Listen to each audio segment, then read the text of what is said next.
행복하고 기쁜 안식일입니다. 이 말씀을 준비하면서 참 많이 떨리고 제 삶과는 거리가 너무 멀어서 과연 이 말씀을 여러 성도님 앞에서 해야 할 자격이나 있나 하는 생각이 들지만 하나님을 믿는 백성으로서 하나님의 자녀로서 소망과 열망이 있기에 이 말씀을 한번 같이 나누고 은혜 갖고자 합니다. 이 말씀이 얼마나 중압감이 있는지 꿈을 꿨는데 아무리 앞에서 설교를 하는데 입에서 소리가 안 나와요. 속에서는 막 중요한 말씀이 막 나오는데 한마디도 안 나와요. 얼마나 가위에 눌렸는지. 참 하나님 앞에 말씀 전하는 자체가 삶이 동떨어서 그런지 더욱더 떨리고 막연할 때가 너무 많습니다. 오늘은 말씀의 제목을 광야의 소리가 되게 하소서라는 제목으로 말씀을 정해봤습니다. 누가복음 3장 1절로 2절을 보면 이 말씀이 있어요. 디베라 황제의 통치 15해에 본디오 빌라도가 유대의 총독으로 헤롯이 갈릴리 분봉왕으로 그 동생 빌립이 이두레와 드라고닛 지방의 분봉왕으로 누시아가 아빌리아 네아 분봉왕으로 안나스와 가야바가 대제사장으로 있을 때에 하나님의 말씀이 빈들에서 사가랴의 아들 요한에게 임한지라. 시대의 소망 100페이지는 또한 이런 말씀이 있습니다. 요한의 여호와의 사자로서 나가서 사람들에게 하나님의 빛을 가져다 줄 사람은 그의 세상에 새 방향을 제시해야 했다. 침례 요한의 시대에는 재물에 대한 탐욕과 사치와 과시에 대한 사랑이 널리 퍼져 있었다. 관능적인 쾌락, 잔치와 먹고 마시는 일에 육체의 질병과 쇠퇴를 일으키고 영적 지각을 흐리게 하며 죄에 대한 감각을 무디게 만들었다. 그야말로 침례 요한이 광야에서 소리를 외치기 전에 훌륭한, 겉으로 보기에는 가장 하나님의 말씀이 임할 것 같은 사람은 여기에서 누굴까요? 대제사장 가야바 안나스가 아닐까요? 그런데 왜 하나님께서는 광야에 그야말로 아무도 알아주지 않는 광야에 거하는 요한에게 하나님의 말씀이 임했을까요? 세상적으로 봤을 때는 분봉왕이나 헤롯왕이나 이런 사람들이 하나님의 말씀을 전하면 더 많은 사람들에게 전할 수 있을 것인데 하나님은 왜 그야말로 아무도 알아주지 않는, 그야말로 광야에서 혼자 사는 그 나그네와 같은 요한에게 말씀이 임했을까요? 직업적으로 보았을 때 대제사장 안나스가 훨씬 유리하고, 조직적으로 봤을 때 성도의 한 사람으로서 하나님의 말씀이 대제사장 안나스와 가야바가 아닌 광야의 한 나그네와 같은 사람에게 임했다는 것이 어떻게 보면 자존심 상하는 일입니다. 그 당시 집권층이자 총독이나 분봉왕에게 하나님의 말씀이 임하는 것이 더 효과적이 아니었겠습니까? 그런데 하나님의 말씀은 예루살렘도 성전도 왕궁도 아닌 빈들에 사는 요한에게 임했다고 하는 것입니다. 흥미로운 일입니다. 왜 그랬을까요? 그들은 경쟁을 뚫고 그 자리까지 올라온 사람들이었습니다. 특권의 삶이 목표였던 사람들이었습니다. 그들은 기득권을 누리고 쟁투하는 데 익숙한 사람들이었습니다. 추종자 하나 없이 끊임없이 자기 자신을 돌아보아야 하는 고독한 광야는 그들에게는 매우 불편한 장소였습니다. 사람들의 주목을 받고 특권층이 집중된 중앙부대에 익숙했지만 변두리 민중의 삶에는 전혀 관심이 없는 삶이었습니다. 항상 상부 지향적이기 때문에 위로 올라가기 위해서는 내가 누구를 밟고 있는지 보려고 하지 않던 사람들이었습니다. 주여 주여라는 말은 쉽게 하지만 자기를 부인하고 십자가를 지고 자기를 오라는 예수님의 삶에는 관심을 가질 수도 그런 생각도 없는 사람들이었습니다. 좁은 길은 막연히 하나님의 뜻이 아닐 것이라고 믿고 사는 사람들이었습니다. 그 시대의 왕궁과 성전은 찬란했지만 그곳에서 하나님의 빛을 찾기가 어려웠던 시대였습니다. 여러분, 창조론과 진화론의 차이는 무엇일까요? 저는 과학은 잘 모르지만 제 개인적으로 견해로 봤을 때에 어쩌보면 그것은 가치관의 차이가 아닐까 하는 생각을 해보았습니다. 삶의 방식의 차이라고도 할 수 있겠죠. 진화론의 세계관은 높아져야 살아남는 구조입니다. 그래서 끊임없이 자기 개발을 하지 않으면 도태되는 그런 구조를 가지고 있습니다.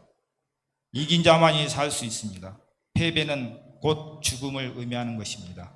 살기 위해서는 친구조차 짓밟아야 하는 진화론의 세계입니다. 상층지향적인 세계입니다. 먹이사슬의 꼭대기를 차지하기 위해서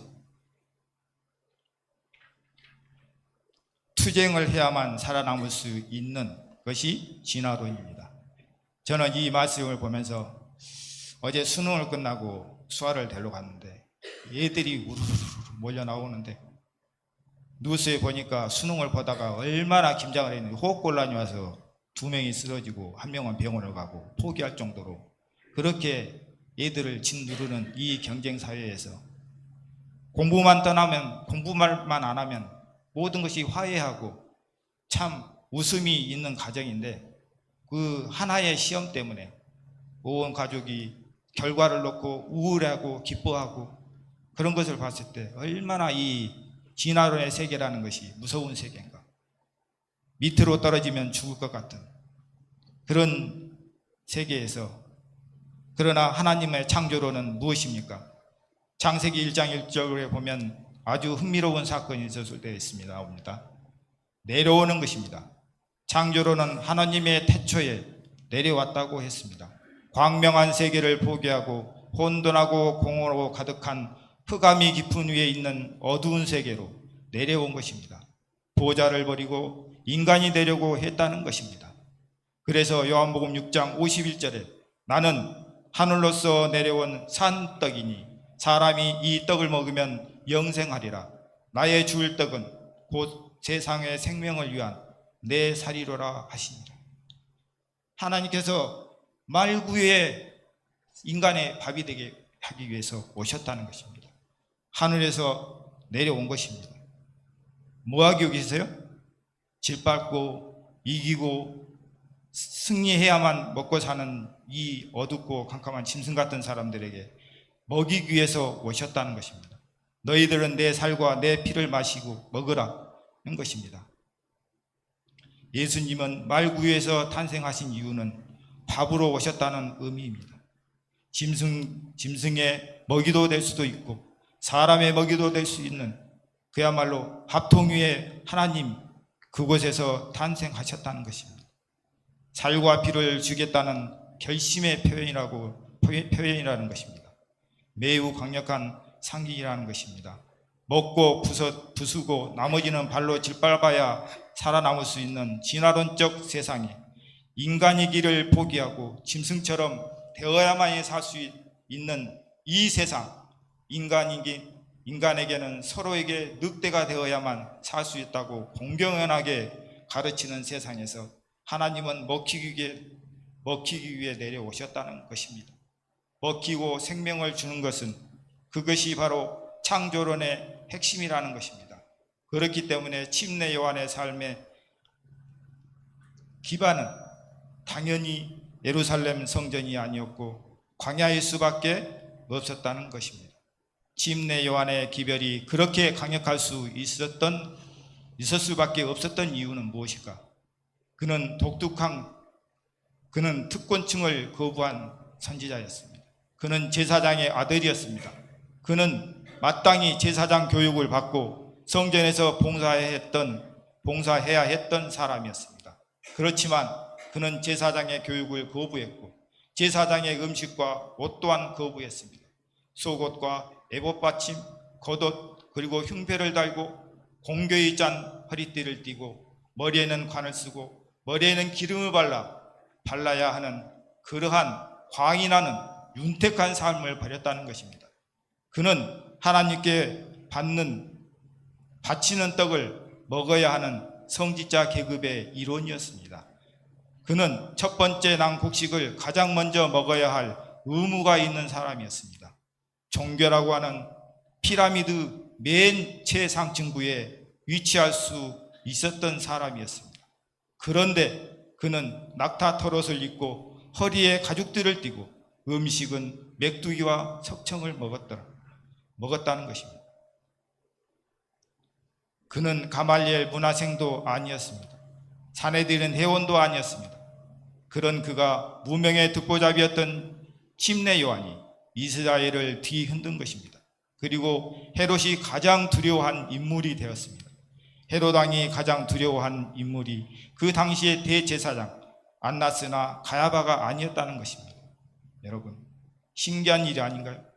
종교적인 이유에서 종교적인 지도자가 두려운 것이 아니라 광야에서 외치는 그야말로 아무도 알아볼 수 없는 짐승의 털옷을 입고 메뚜기를 먹고 석청을 먹는 그 사람이 헤롯의 마음을 흔들고 두려우게 만들었다는 것입니다. 그가 그렇게 야한하게 있었던 이유는 설교학을 잘 배워서 유창한 설교를 했기 때문도 아니었어요. 어떤 설교학 교수가 침례 요한처럼 설교할 수 있을까요? 아무도 그렇게 할 수 없는 것입니다. 어떤 사람이 묻습니다. 재림교회는 참 진리라고 하는데 왜 사람들은 그렇게 숫자가 적냐고. 저 안상옥 장길자 저 여자 어머니라고 그리고 안식일을 지키는 저 사람이 어머니 교회라고 하는 저 교회도 날마다 숫자가 늘어나는데 왜 진리를 가졌다는 안식일 교회는 숫자가 안 늘어나느냐고. 그런 말을 들을 때 참 정말 그것은 고민을 해볼 때가 참 많이 있습니다. 그러면 과연 기별을 듣는 사람이 문제인가? 기별을 전한 사람이 문제인가? 참 생각해 볼 일입니다. 많은 기독교가 위로의 설교를 듣고 서로 자기의 자존심을 세우고 좀 교회에서 자기 마음에 안 들면 목사님을 헐뜯고 그런 교회가 얼마나 많은지. 예수님은 이 땅에 계실 때 사람들을 위로하기 위해 다니셨습니까? 아니었다는 것입니다. 예수님은 사람들을 위로하기 위해서 다니신 것이 아니라 사람들 마음속에 깊이 뿌리 내린 그 죄의 뿌리를 끊기 위해 찾아다니셨다는 것입니다. 예수님은 결코 병 고치기 위해서 사람을 만나신 것이 아닙니다. 병의 원인인 죄의 뿌리를 뽑기 위해서 오셨고 병 고치고 난 다음에 다시는 더 큰 병이 생기지 않게 뭐하게 하지 말라? 죄를 짓지 말라고 하셨습니다. 그런데 우리는 여전히 힐링을 원하고 우리의 삶의 근본적인 문제를 해결하기 위해서 말씀으로 돌아가지 않고 육체의 어떤 잠깐의 질병에서 해방되고 그것이 어찌 큰 은혜를 받은 줄로 착각할 때가 많이 있다는 것입니다. 신앙 부흥회나 영적 모임에 참여한 사람들이 대부분 어떤 말이 나옵니까? 엄청난 은혜를 받았다. 새로운 기별이다. 과연 그것이 엄청난 은혜를 받은 것이고 새로운 기별일까요? 요한의 회개하라는 설교를 듣고 많은 사람들이 요한에게 묻는 말이 뭔지 아십니까? 그러면 내가 어떻게 해야 하나님의 자녀가 될 수 있냐고 묻습니다. 근데 좋은 설교를 듣고 은혜를 받았다고 하는 저부터도 설교를 듣고 나서 내가 어떻게 하면 그 말씀대로 살 수 있겠습니까? 하고 강사에 가서 한 번도 물어본 적이 없다는 것입니다. 그것은 귀만 들렸고 머리만 아는 것에 만족했다는 것이죠. 행동하기 위해 노력하지 않는다는 것입니다. 회개는 한순간 입으로 하는 것이 아니라 삶으로 해야 된다는 것입니다.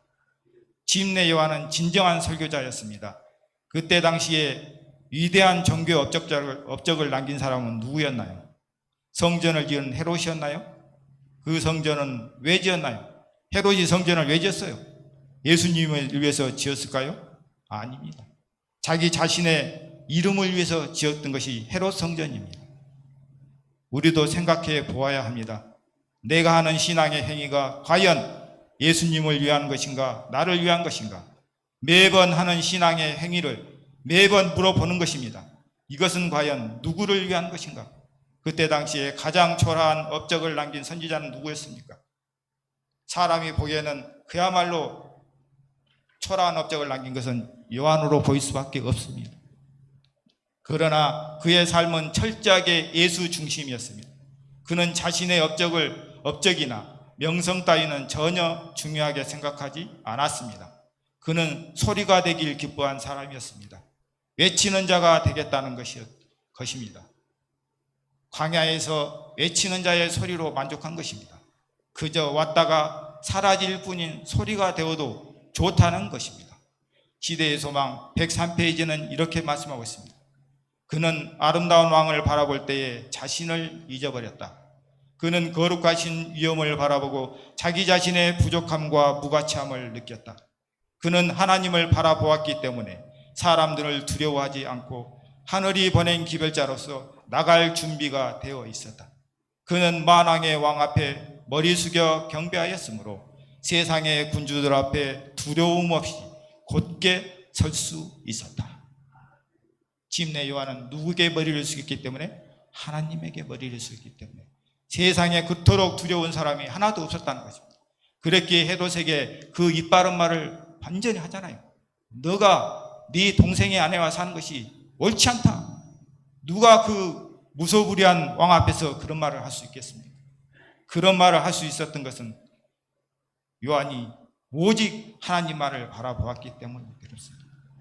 침례 요한의 말씀을 읽으면 많이 제 마음이 찔려요. 우리가 말은 마지막 선지자고 엘리야의 심령을 가졌다고 하죠. 저 역시도 안식교인이 된 지가 벌써 30년이 넘고 직분은 장로라고 가지고 있지만 2년을 장로 생활을 해보니까 저같이 자격이 없는 사람이었고 옷을 벗을 수 있으면 빨리 벗고 싶은 게 솔직한 제 심장입니다. 사람들 앞에 나갈 준비는 철저히 하지만 하나님 앞에 설 준비는 전혀 안 되어 있는 그야말로 허울만 신앙인이고 허울만 30년 40년 다녔다는 겉만 그리스도인이라는 것을 볼 때 너무나 부끄럽고 요한이 왜 약속 헤롯을 입고 나왔습니까? 그 당시에 제사장 납비들 겉은 화려했지만 속에는 짐승이 울고리기 때문에 요한은 속은 하나님의 형상이었지만 겉은 짐승의 옷을 입고 나와서 사람들에게 보여줬다는 것입니다. 너희들이 아무리 깨끗하게 보이지만 나를 보고 너희 속을 바라는 것입니다. 요한이 과연 양떼토롯을 입어야 될까요? 하나님 보시기에는 하늘의 의의 옷을 입히는 것이 당연하겠지만 하늘의 의의 옷을 입히기 위해서는 요한에게는 한 가지 길이 있었다는 것입니다. 회개는 형식이 중요합니까? 회개가 중요합니까? 열매가 중요한가요? 입으로 외치는 것이 중요한가요? 그랬기에 아무리 입으로 회개한다고 겉으로 아무리 그런 척 하지만 속에는 전혀 그리스도의 향기는 눈꽃만큼 그야말로 바늘끝만큼도 없는 제 자신을 돌아보면서 이 말씀을 준비할 때 얼마나 몇 번을 망설였는지. 네가 그러고도 누구 앞에서 저는 설교하러 온 것이 아닙니다. 제 자신한테 하나님의 음성을 듣고 외치는 것입니다.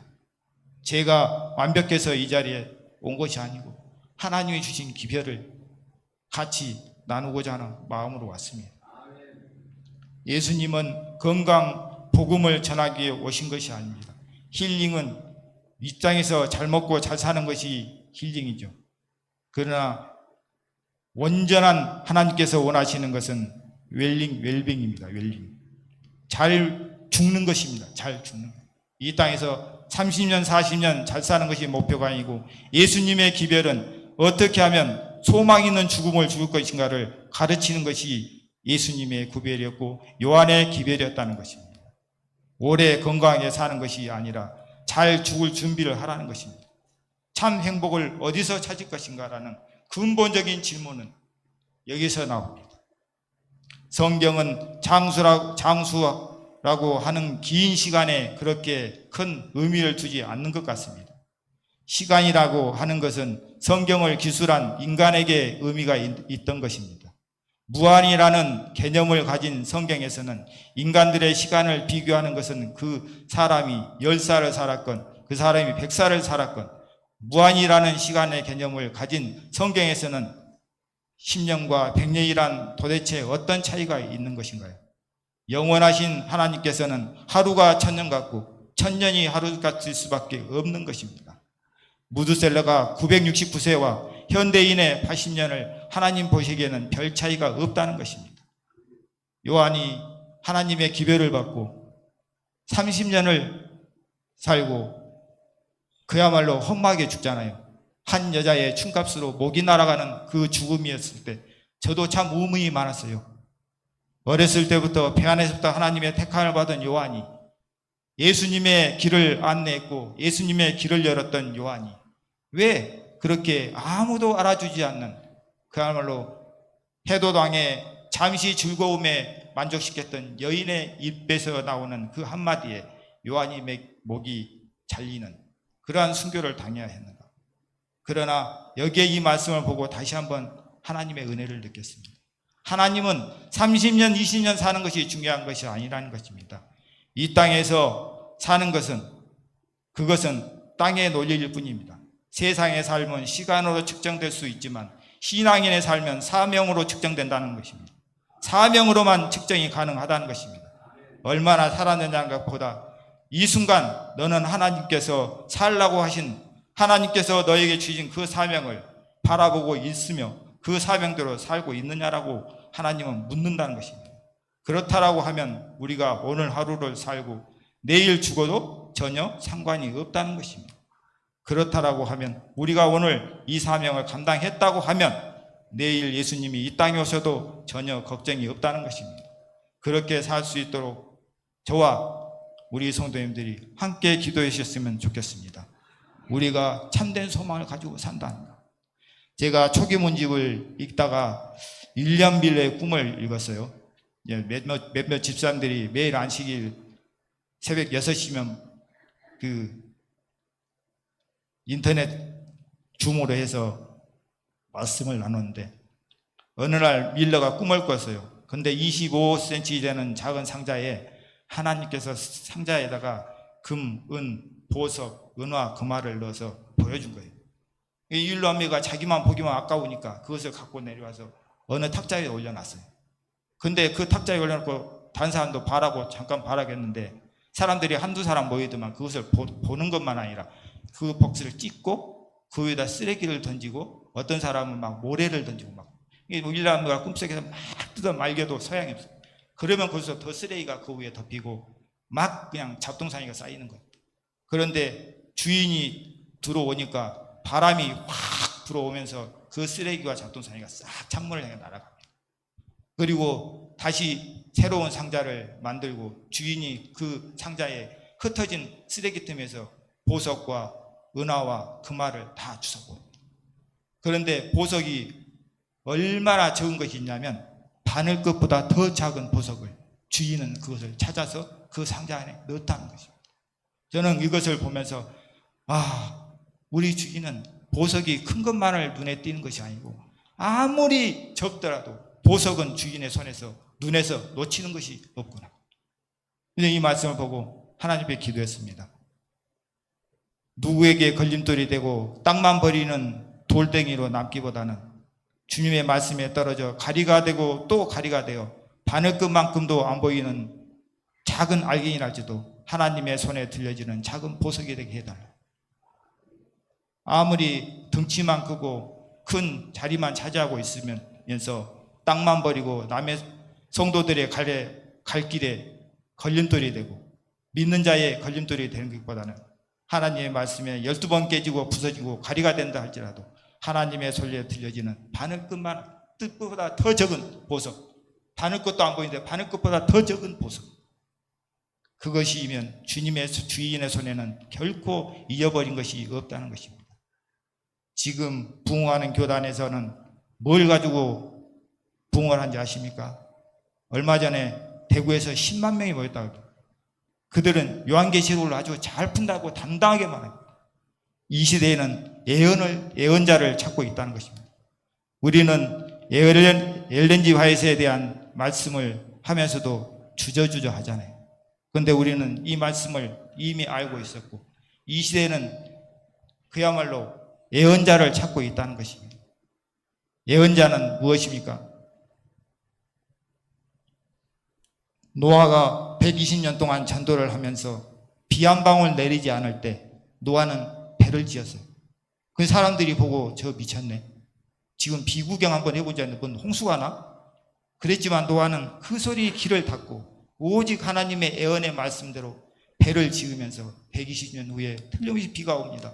비가 옵니다 하면서 세상은 다 욕하고 역행으로 나갔지만 세상을 반대로 하나님의 말씀을 따라가고 그 역행자가 참 예언자라는 것입니다.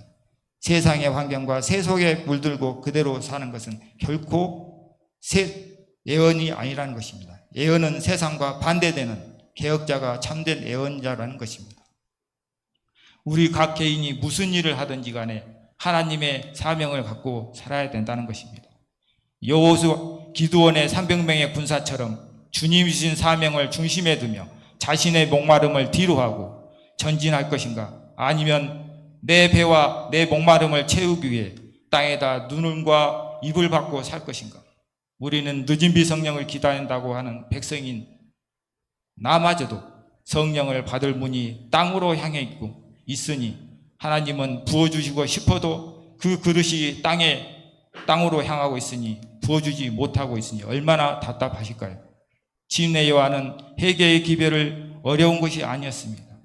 그저 옷 2벌 있는 자는 옷 1벌 없는 자에게 나눠주고 재무공무원은 국가에서 받은 것만 받고 네가 힘이 있으면 힘을 함부로 쓰지 말고 약한 자를 도와주라는 것입니다.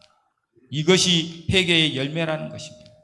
개인의 성결보다는 더 중요한 것이 있는데요, 그것은 내가 아닌 남과 관련이 있다는 것입니다. 소위 경건하다고 주장하는 많은 보수적인 그리스도인들이 침례 요한의 기별을 들으면서 봐라, 침례 요한은 가죽 털옷을 입고 또한 메뚜기를 입고 석청을 먹었다, 그는 참 검소한 삶을 살았다, 그것으로 끝나버리고 맙니다. 그러나 요한은 결코 그것이 목적이 아니었습니다. 요한의 목적은 변방에 불쌍하고 소외당한 마땅히 누려야 할 권리조차 보장받지 못하는 그 사람들을 위해서 자기 가진 것 조금만 것이라도 나누라는 것이 회개의 기별이라는 것입니다. 제가 그렇게 변화되었으면 얼마나 좋을까요? 세상에서 길들여지지 않고 예수 그리스도에 의해 길들여졌으면 얼마나 좋겠습니까? 시대의 소망에 이 말씀을 읽고 오늘의 말씀을 마치고자 합니다. 시대의 소망에 이런 말씀이 있습니다. 그는 또 그리스도 나라의 시민이 된 사람은 모두 믿음과 회개의 증거를 나타내게 될 것이라고 말했다. 친절, 정직, 충성이 그들의 생애 가운데 나타날 것이다. 그들은 궁핍한 자들을 도와주고 그들의 예물을 하나님께 드릴 것이다. 그들은 의지할 데 없는 자들을 보호해주고 미덕과 동정의 모범을 나타낼 것이다.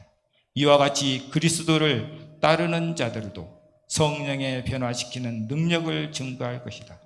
일상생애에서 의와 자비와 하나님의 사랑이 나타날 것이다. 어느 신인 목회자가 이제 은퇴를 앞둔 목회자를 만났습니다. 은퇴를 앞둔 목회자가 신인 목회자에게 뭐라고 말씀하신지 아십니까?